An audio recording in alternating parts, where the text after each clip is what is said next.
I think that the role that film plays in Jewish life is the same role that film plays in any life.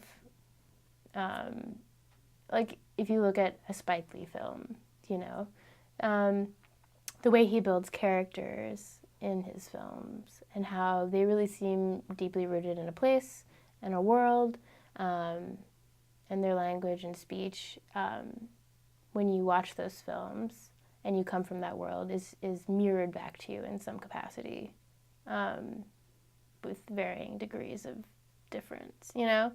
And I think for the Jewish world, it's the same thing. It's trying to re-articulate to ourselves and continue analysis of who we are, and that the films that really have resonated with me the most have been the films that I see myself in.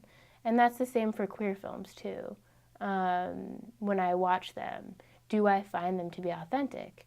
And maybe the most important films are the ones that sort of like transcend just like the creature comforts of like hearing your own language and your own cultural references into this like sort of like mystical experience of like everyday emotion and like the rituals of just being like, you know, going through adolescence or getting, you know, someone close to you dying, and that those parts of a film are the important parts of it. So in that way, like, I mean, I really felt that it was interesting watching A Serious Man and how a Midwesterner, non-Jewish Midwesterner will watch that film and say, oh my God, it was just like so Minnesota. And I'll watch that film and be like, oh my God, that was just so Jewish. Or maybe some other Jewish person will watch it and be like, I found that to be like totally anti-Semitic and not at all like just caricatures of like, you know, Jewish life and whatever.